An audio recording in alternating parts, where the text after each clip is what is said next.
Boa tarde a todos, eu sou Viviane Fernandes e essa é uma live Gente que Faz, Iniciativa Baiaboatê. E o nosso entrevistado de hoje é muito especial. Ele é o Dr. Sérgio Kaiser, é um grande embaixador, ele é mestre em cardiologia, ele é doutor em fisiopatologia clínica e experimental, também professor adjunto de medicina interna da UERJ. Estamos aguardando a entrada do Dr. Sérgio. Enquanto isso, sejam todos muito bem-vindos à nossa live.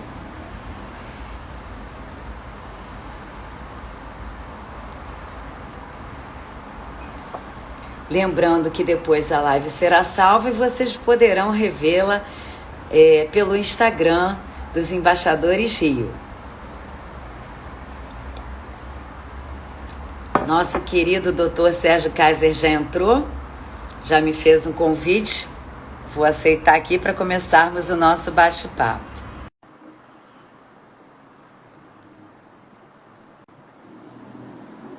Estamos aguardando aqui a entrada do Dr. Sérgio. Opa! Olá! Seja muito bem-vindo. Então, o problema, como eu falei do celular, é esse. Acabou de entrar uma ligação, e provavelmente um daqueles telefones estranhos, né, que ninguém fala, e ele baixa a sua voz, eu tive que desligar. Então, isso pode acontecer eventualmente, e a quem estiver assistindo, rapidamente eu desligarei o chamado, porque a voz ela fica mais reduzida. Tá? Mas podemos ir, podemos começar. Não tem problema nenhum, doutor Sérgio. Eu queria agradecer a presença. Doutor, eu sei que o doutor é muito ocupado de ter disponibilizado esse tempo para os embaixadores. Doutor Sérgio é mestre, é doutor em fisiologia clínica e experimental, professor de medicina interna da UERJ. É um enorme prazer estar aqui na nossa área. Tudo bem, doutor Sérgio? Tudo ótimo, tudo ótimo. Felizmente, estamos aí nessa luta, né? Covid, variante Delta, quando a gente pensa que a coisa vai começar a melhorar, aparece, né, outra confusão, enfim, vamos levando, né? Vamos levando em frente, torcendo para que essas coisas normalizem o mais rápido possível. Ou que, pelo menos, eu digo assim, eu não admito, não aguento essa palavra novo normal. Não é novo normal, não é normal coisíssima alguma. Não tem nada de normal nisso, não tem novo, não. O normal, nós ainda estamos, infelizmente, longe de chegar, né, ao normal. Mas olha, que saudade que eu tenho de um bom networking, né, de uma boa reunião, de uma boa confraternização. Mas, enfim, vamos em frente. Vamos em frente, né? Doutor Sérgio, é um belíssimo. Então, a gente vai começar o nosso papo falando Tá. Também falar dessa Olha, eu estou te ouvindo está cortando um pouquinho a sua fala, mas eu acho que você está me ouvindo bem, né? Você está me ouvindo, está fluindo direitinho. Que estão entrando agora, como é que está o áudio? Eu estou escutando um pouquinho de eco também. Aqui está quietinho, aqui está tranquilo. Doutor Bruno está no... Está todo mundo no sistema. Qualquer coisa você... Doutor Sérgio, falar um pouquinho, né, das doenças né? O que tem a ser metabólica para a gente... Ok. Sua fala cortou um pouquinho, mas deixa eu ver se eu entendi. Você está perguntando o que seria a chamada doença cardiometabólica, né? Então, exato.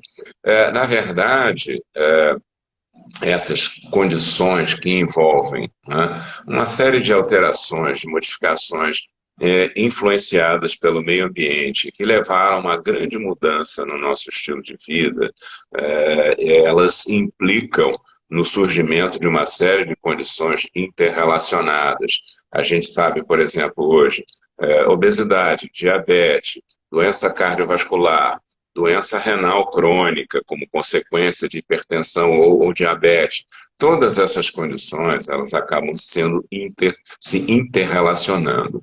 Então, veja, nós somos geneticamente programados para sermos coletores-caçadores. Existem pouquíssimas comunidades coletoras que lembram, cujo padrão de vida ainda lembra, né, o de coletores-caçadores no mundo, muito poucas. As variáveis metabólicas desses indivíduos são muito parecidas com a dos nossos ancestrais pré-históricos que saíam correndo atrás de mamute. Então, eles não têm hipertensão arterial, envelhecem sem hipertensão, não têm colesterol alto, a perda de massa óssea ao longo do tempo, né, especialmente nas mulheres pós-menopausa, ela é muito mais lenta. Né? Tudo isso por conta de um estilo de vida, né, que envolve muito gasto energético. Então, evidentemente, os nossos ancestrais, por uma questão de seleção natural, né, sobreviviam aqueles que tinham a maior capacidade de suportar períodos de muita fome, períodos de carência alimentar. Quem não conseguia suportar, morria. Quem conseguia, passava seus reis adiante.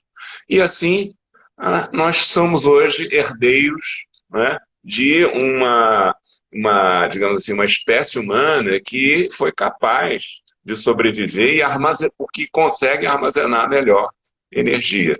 Só que isso hoje, em tempos de abundância energética, acaba gerando um preço alto a pagar, que se traduz por obesidade, aumento na prevalência de diabetes, aumento da prevalência de hipertensão, doenças cardiovasculares e assim por diante, né? E aí nós dizemos, gente, vamos ter uma dieta saudável, vamos fazer atividade física. Eu procuro seguir esses preceitos, né? Muito embora goste de uma pizza. Mas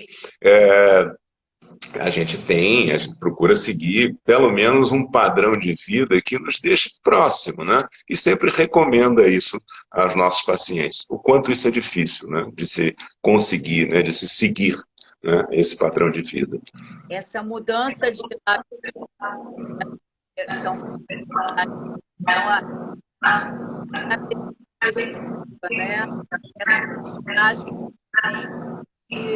Enfim, mudar os nossos hábitos para a nossa saúde. Pois é, exatamente, exatamente. E assim, às vezes, uma coisa que eu tenho me perguntado também, e isso eu vejo até em consultório, o quanto a pandemia da Covid vai contribuir para, digamos assim, aumentar a prevalência de algumas dessas doenças cardiometabólicas. Por exemplo, hoje mesmo na faculdade, teve um paciente já acostumado a fazer atividade física, ele tapa lá o seu colesterol, etc., é hipertenso, mas ele faz atividade física regular, e ele disse para mim, doutor, quando é que eu vou poder voltar para a minha academia? Há 2 anos eu não estou fazendo nada, né, quase 2 anos, né, por conta da pandemia. E é uma resposta difícil, porque academias são ambientes fechados, e é uma decisão muito pessoal, né, embora eles tomem todas as precauções. Então, o que eu quero chegar é isso. Quantas desses indivíduos hoje, iguais a esse paciente, né, deixaram de praticar atividade física, aumentaram de peso, e deixaram eventualmente, tendo sintomas de doença cardiovascular, isso já é documentado, deixaram de procurar o hospital por medo de Covid. Quer dizer, nós estamos aí, né, diante de uma situação que possivelmente vai ainda cobrar um alto preço lá na frente.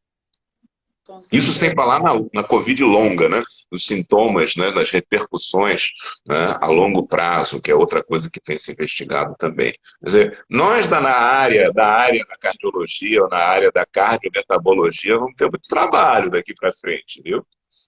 Eu imagino, já estão tendo, né, doutor Sérgio? Só pois tô é. com um aviso aqui que eu tô com... Meu áudio está cortando um pouquinho. Verdade. Agora, né, eu acho que agora melhorou. Ele estava cortando um pouco. A pergunta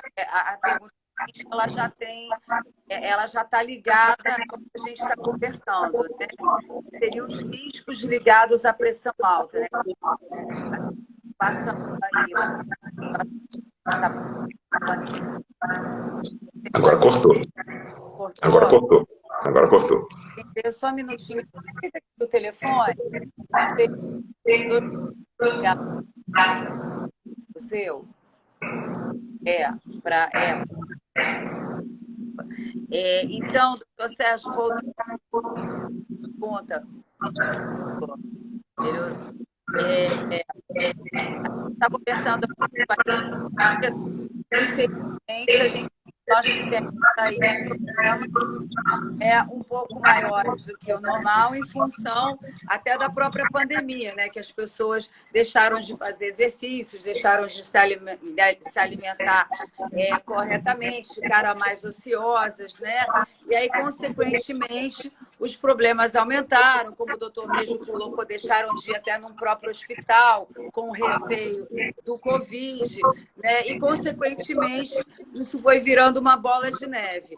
E aumentou, e aí entra o problema né, cardiológico, o problema da pressão alta, né? Quais são os riscos ligados, por exemplo, à pressão alta, né? Que é uma coisa séria que muitas das pessoas falam, eu estou com pressão alta, e ficam em casa, né, medindo a pressão, enfim, né? E é uma coisa muito séria.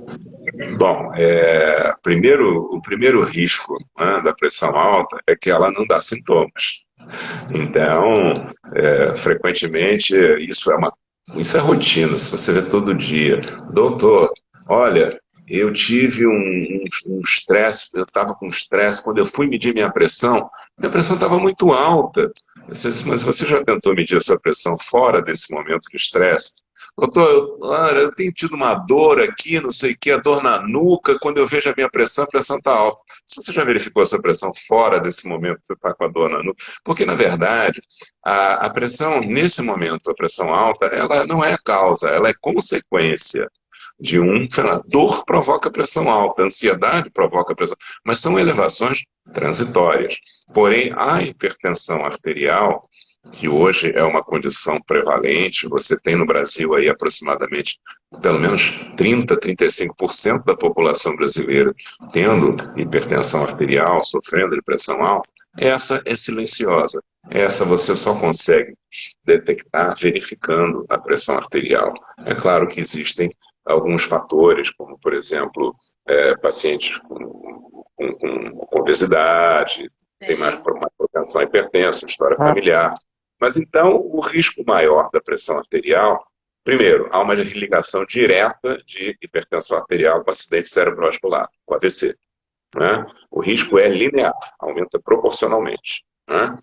E não é uma elevação ocasional. A pessoa tem até hipertenso mesmo, tiver uma elevação. A pressão arterial, ela varia constantemente ao longo do dia. Então, pode sofrer oscilações, isso não quer dizer nada. O problema é realmente uma pressão arterial que se mantenha elevada, ou que se mantenha por longo tempo elevada. Ou que haja, enfim, um aumento tão importante que supere a própria capacidade dos vasos cerebrais de autorregularem o fluxo de sangue que irriga o cérebro. Porque os nossos vasos cerebrais, assim como nossos vasos renais, são muito espertos. Né? Quando existe a possibilidade de uma pressão alta ser transmitida para os capilares, as arteríolas, elas fazem uma vasoconstricção para não deixar essa pressão ser transmitida aos capilares, senão extravasa líquido, né? Edema cerebral. Isso não acontece, nós temos essa capacidade. Então, evidentemente, que uma pressão arterial muito alta, prolongada, pode acabar quebrando essa muralha, essa barreira, né? E aí nós temos aquilo que a gente chama de encefalopatia hipertensiva, que é uma emergência médica.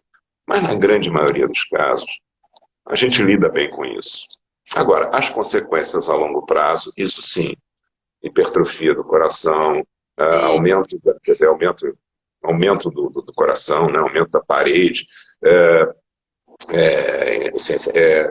doença arterial coronariana, doença aterosclerótica, de uma maneira geral, aterosclerose das grandes artérias, doença renal crônica, isso tudo são consequências a longo prazo de uma pressão arterial mal controlada. Perfeito, doutor Sérgio. Então, só para a gente completar isso, a minha pergunta ela até complementa essa anterior, né? Que seriam com relação às mudanças de hábito. Então, certamente, elas influenciam no controle da pressão, correto? Acho que é difícil, enfim, isso tudo melhora, principalmente a longo prazo, com maestria, né? Então, crônico, né? Você sabe que não raramente, né, pacientes que mudam o hábito de vida, que perdem peso, por exemplo, estão usando múltiplas medicações para pressão arterial, eles perdem peso significativamente. A gente acaba até reduzindo a medicação, porque eles aparecem no consultório, na clínica, com a pressão arterial lá embaixo. E aí a gente tem que começar a retirar remédio, né? Então, Nossa, realmente, o hábito de vida ajuda muito, né, no controle da pressão arterial. os médicos realmente são encantadores, né? É uma encantadora profissão. E são coisas que a gente, leigos, né, desconhece por completo. Doutor, vamos colocar um exemplo, né? Um paciente renal que tenha que tomar os remédios em função do paralisamento do rim, que trabalhe de uma forma mais lenta. E o uso contínuo de outros medicamentos, né? Ele afeta a coração? Como é que funciona? Cortou um pouquinho, mas deixa eu ver se eu entendi. O paciente renal, está dizendo? Está Renal? cortando. Eu dei um exemplo de paciente renal, mas qualquer paciente que use continuamente um outro tipo de medicamento que não seja necessariamente para o coração, afeta? Na verdade, acaba afetando na medida em que esses eixos, né, estão todos interconectados. Quando a gente tem um coração que trabalha mal, que funciona mal, acaba afetando também o rim. Da mesma forma, quando a gente tem um rim que funciona mal, acaba afetando também o coração. É o que a gente chama hoje de eixo cardiorrenal, né? Então, a gente procura realmente abordar essas situações olhando para todos esses sistemas, para todos esses aparelhos. Felizmente, hoje, nós contamos com medicamentos que têm a propriedade de retardar, por exemplo, o momento em que o indivíduo vai entrar em diálise, por exemplo, já que você falou da doença renal. Sim. O renal crônico, o paciente que tem insuficiência renal crônica, existem vários estágios, na verdade, né? Isso é classificado em estágios diferentes. Ele, né, ele, digamos assim, ele não vai morrer do rim, digamos assim, né? Se existe alguma causa morte para ele. Ele acaba morrendo de doença cardiovascular. Então a gente presta muita atenção no aparelho cardiovascular. Mas é claro, muitos evoluem para a diálise, para a doença renal terminal. E hoje nós contamos, felizmente, com fármacos que são capazes de proteger o rim e retardar, né, em muitos anos, um momento em que esses pacientes acabam tendo que entrar para a terapia de substituição renal, que é, no caso, a diálise. Lembrando também que, evidentemente, muitos desses pacientes podem ser candidatos a transplante renal, né? Então, a gente consegue hoje, sem dúvida alguma, agora precisa ter, evidentemente, a compreensão por parte do paciente. Você sabe uma coisa? Eu acho que uma coisa que dificulta muito a aderência à medicação e a medidas preventivas é a falta da conversa, né? Isso é um aspecto, né? O aspecto do esclarecimento e do diálogo entre médico e paciente. É preciso gastar tempo com isso, né? E às vezes nem todo mundo dispõe de tempo suficiente para tirar essas dúvidas, esclarecer essas dúvidas. Um outro aspecto também, que é um aspecto que dificulta hoje o tratamento da doença crônica, é quando o paciente, claro, ele usa múltiplas medicações. O fato de usar múltiplas medicações, a gente sabe, isso é comprovado, diminui a aderência ao tratamento. Então, hoje a gente tende até a utilizar, por exemplo, medicamentos que façam efeito ao longo de 24 horas, combinações de medicamentos num único comprimido. Quanto menos comprimidos o indivíduo tomar, melhor. Mas tem situações em que às vezes é difícil, diabético, hipertenso, dislipidêmico, colesterol, esse acaba tendo que tomar um monte de remédio, né? Então, Né, doutor Sérgio? Vou abrir aqui só um comentário. Roberto eu Zaguri. já estou vendo. Grande Roberto Zaguri, eu também sou fã dele. Ó, é suspeito que nós somos fãs um do outro, então, obrigado por estar aqui, Roberto. Roberto Zaguri, Sérgio Casa era um ícone da cardiologia no Brasil, sou super fã do Peito Grau.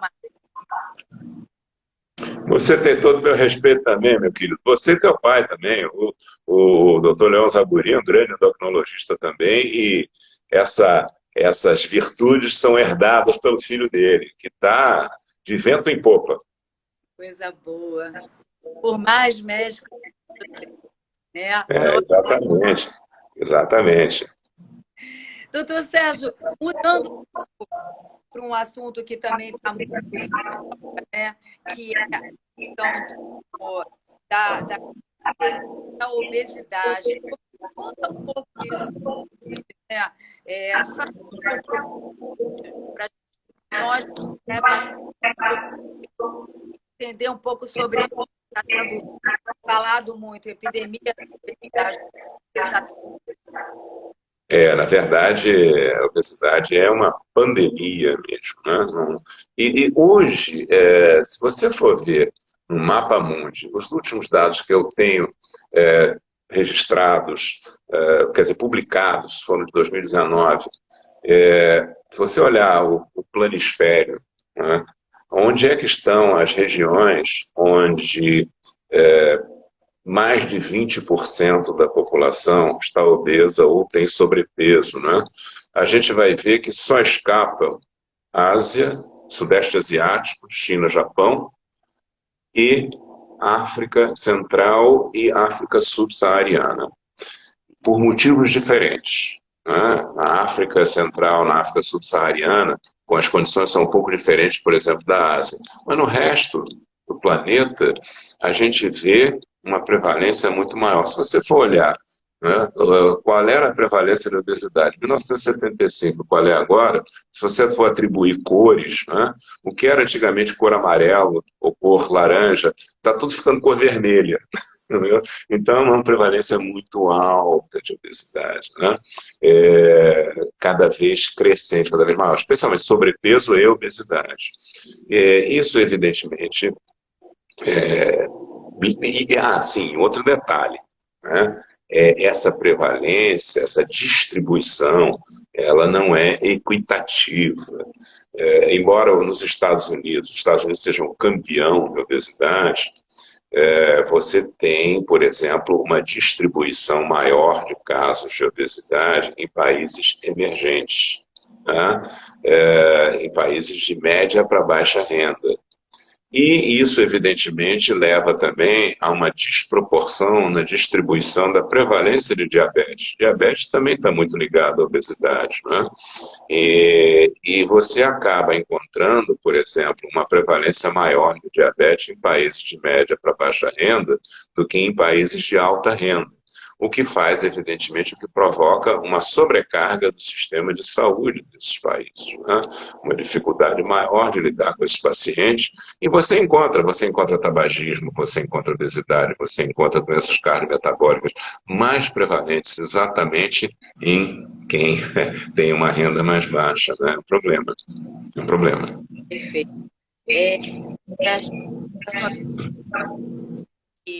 O doutor essa questão riscos que o diabetes está exposto. Bom, eu entendi só uma parte porque cortou um pouquinho, mas você perguntou quais os riscos a que o diabetes está exposto. Bom, a gente tem mais problemas técnicos. Quais diabético? Tá bom, tá certo.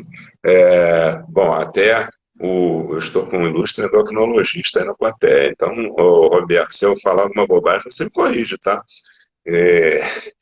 Na verdade, as pessoas têm uma ideia, né, eu acho que ainda um pouco disseminada, que diabetes é uma doença ligada ao aumento da glicose. Existe, claro, aumento da glicose, sim, né, mas que é exclusivamente um problema que provoca, por aumento da glicose, provoca risco de amputação, né?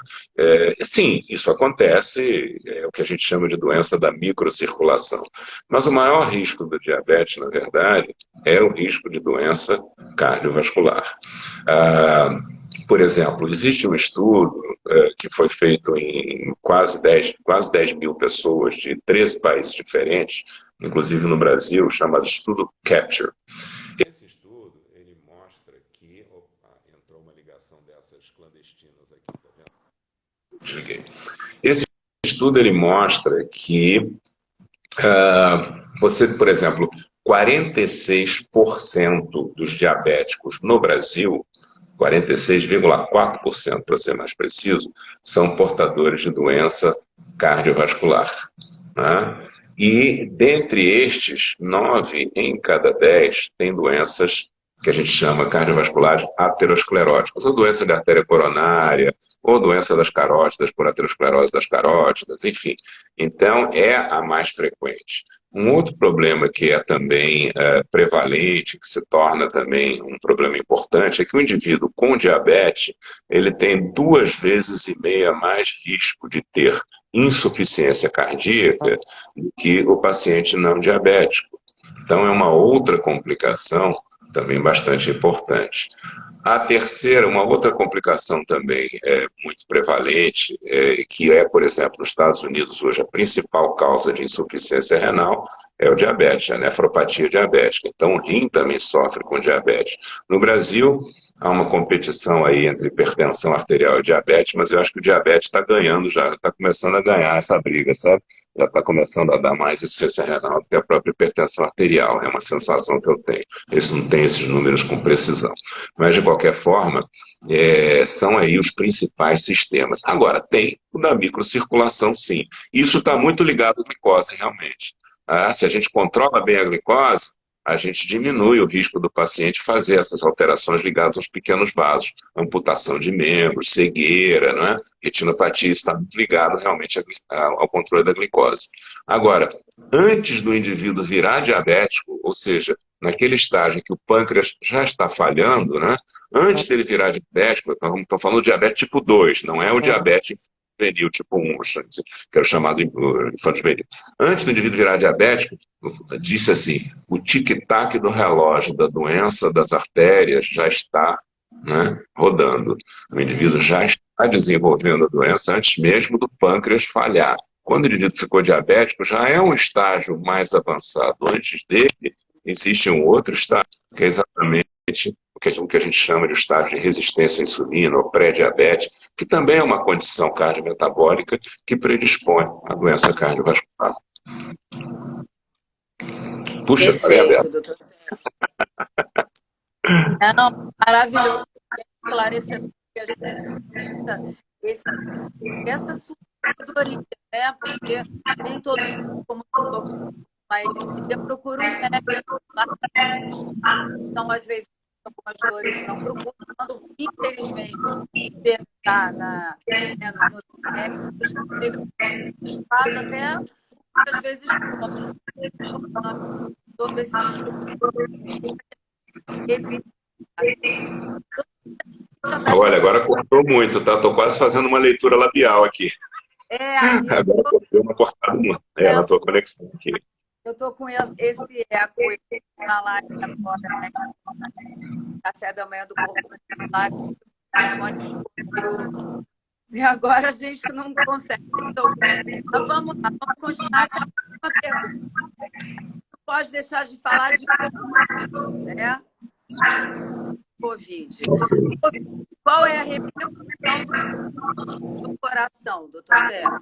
Tá bom, ok. Bom, em primeiro lugar, o vírus, o SARS-CoV-2, ele não ataca diretamente o coração. Pode até haver eventual um outro caso, né, de infecção viral direta ao coração, mas isso não é o habitual. Na verdade, o efeito da Covid sobre o coração está ligado à resposta inflamatória dos vasos que irrigam o coração.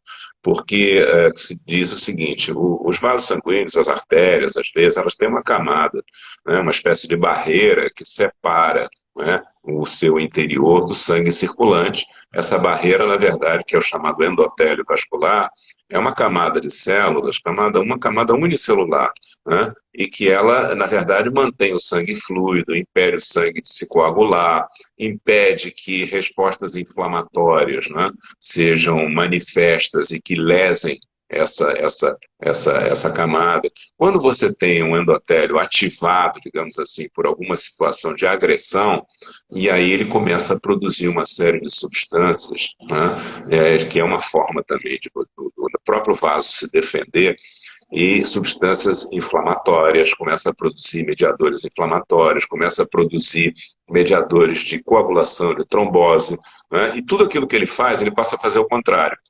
Se ele proteger contra a coagulação do sangue, ele passa a ser pró-coagulante. Se ele proteger contra a inflamação, passa a ser pró-inflamatório. Então, o SARS-CoV-2 ele tem essa propriedade em alguns pacientes, né, felizmente não é a maioria, mas mesmo assim é uma situação bastante complexa, você não sabe qual é o paciente que vai reagir mal, né?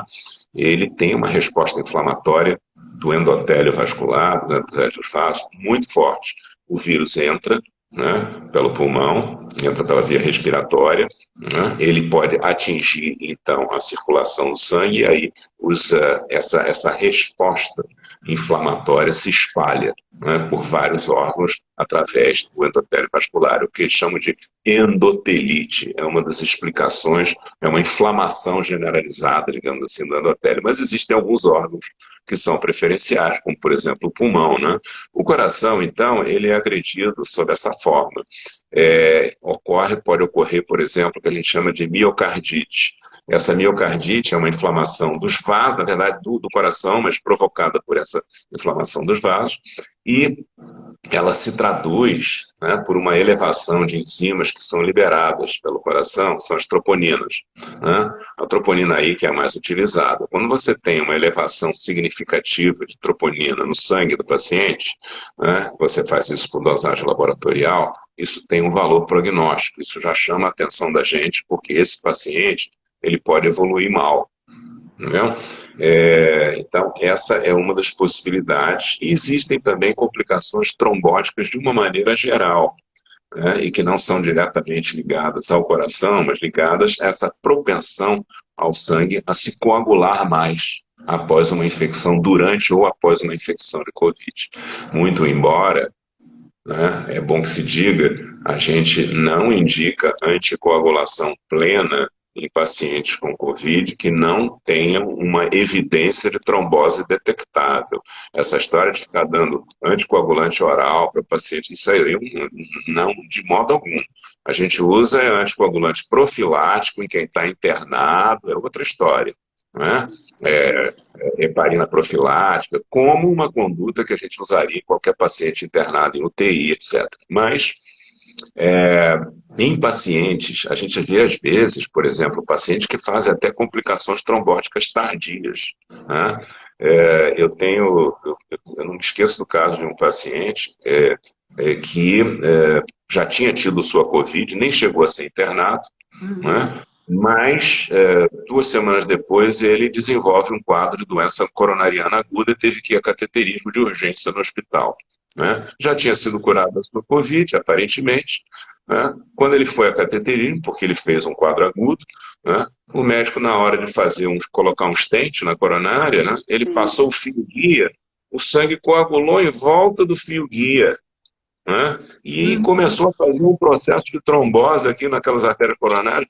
E isso, assim, eu me lembro que o colega que fez, ele colocou 4 stents, teve que ir de volta para a coronária, usar outras substâncias que a gente até não comumente usa para segurar a coagulação do indivíduo. Então, aquilo ali, evidentemente, era uma complicação tardia da Covid.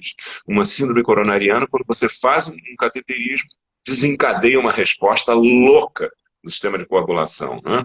Então, existe essa possibilidade dessas complicações tardias também, trombóticas, que a gente pode observar eventualmente. E existe um outro aspecto também, que é chamado da Covid longa, que ainda está em avaliação, e que pode envolver alterações cognitivas, temporárias, dificuldades respiratórias, né, durante mais algum tempo, acometimento pulmonar mais prolongado, acometimento cardíaco mais prolongado, alterações do controle, por exemplo, do sistema nervoso autônomo, controle simpático e parasimpático do coração, tá? Pacientes que fazem síndromes, que a gente chama de taquicardia inexplicável, taquicardia postural, né, pós-Covid, eu tenho pacientes que apresentaram esses sintomas também. Né? Então, são desequilíbrio do controle do sistema nervoso que a gente chama autônomo, independente da sua vontade. Um sistema que controla, que ajuda a controlar batimento cardíaco, que ajuda a controlar movimento intestinal, tudo isso funciona sem que a gente tenha consciência, né? Então, são algumas das complicações. Não sei se eu estou me estendendo demais, mas diria que são assim, alguns aspectos ligados à Covid, muitos dos quais estão em ampla fase de investigação. É uma doença nova, afinal de contas, né? E o que era verdade ontem deixou de ser verdade hoje. Pode virar outra verdade amanhã. Mas uma verdade é definitiva e inquestionável. Máscaras protegem. Porque eu escutei alguém falar lá que máscara não protege. Vocês viram no jornal, né? Máscaras protegem sim. Doutor Cássio, sabe que hoje nós tivemos... Eu continuo com áudio ruim? Nesse momento eu te ouvi. Você perguntou se continuou com áudio. Eu não sei por que aconteceu isso. Enfim, acontece, né, ao vivo, às vezes alguns imprevistos acontecem. A gente teve um café da manhã hoje com a doutora Margarete Dalcomo e ela falou exatamente a mesma coisa que o doutor Sérgio está falando. Use máscara. Use máscara. A máscara é o seu escudo, não é verdade, doutor Sérgio? Sem dúvida. Sem dúvida, sem dúvida. Usar, né? Vamos finalizar a nossa live com essa grande mensagem que é necessário, que é importante, que estamos em plena epidemia ainda, não é verdade, doutor Sérgio? Total, total. A pandemia está longe de acabar, infelizmente. Sim, então temos que tomar ainda muito cuidado. Gostaria de agradecer, em nome dos embaixadores, essa aula que tivemos com o doutor Sérgio Kaiser, esse ícone na área de cardiologia, esse privilégio que tivemos de ter essa verdadeira aula de saúde. Muito obrigada pelo seu tempo, muito obrigada por nos conceder seu tempo aos embaixadores. Queria agradecer meu querido Baiabo Atê, né, que ele que cria as lives Gente que Faz, ele que cria todos esses eventos dos embaixadores, e a gente está encerrando a live de hoje. Gostaria das suas considerações finais, doutor Sérgio, agradecendo mais uma vez pela sua presença. Perfeito. Olha só, eu nem senti o tempo passar, tá vendo? A conversa tão animada. Que bom. Eu espero que eu não tenha sido muito tagarela. Porque o papo foi gostoso. Mas então, muito obrigado também a você, Viane, obrigado ao Baiá também pelo convite. E quando quiserem, estamos aí à disposição, com certeza. Tá? Foi um prazer. Obrigada, doutor Sérgio, foi um enorme prazer. E obrigada a todos, né? Encerrando mais uma live Gente que Faz. Obrigada a todos que nos assistiram. Até a próxima. Até a próxima. Tchau, tchau.